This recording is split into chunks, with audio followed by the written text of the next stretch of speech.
Shocking story on the front page of the Wall Street Journal this morning. Some of the most personal information on our smartphones is finding its way into Facebook's hands. A report discovering a number of popular apps are recording user activity and sharing it with the social media giant.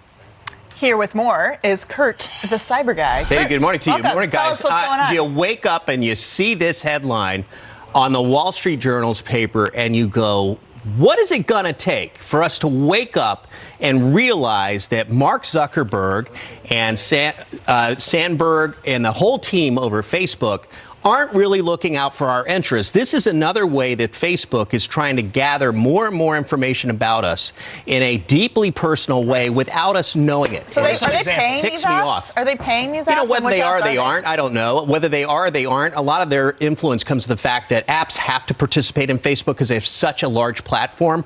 But what we do know is that Facebook is not disclosing very clearly to us in any manner that they're doing this. And for example, inside this report, it talks about someone who may use a health app, and now Facebook is learning seconds after you enter in very deeply personal information about a female's cycle, for example, that they're recording that. Why would they want that? The more they know about you, the more they can marry it up to an advertiser. But my problem with this is, if I said it was all right, and I knew you were doing it this way, fine.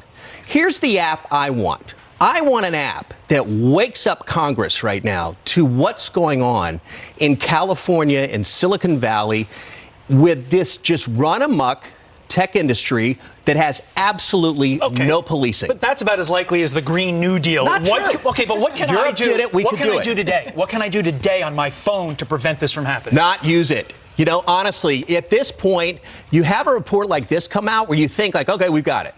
No, we don't. Yet again, there's another layer that shows how for years they have been manipulating us, getting information out of us. For many people, especially millennials, they say, oh, I don't care. I have nothing to hide.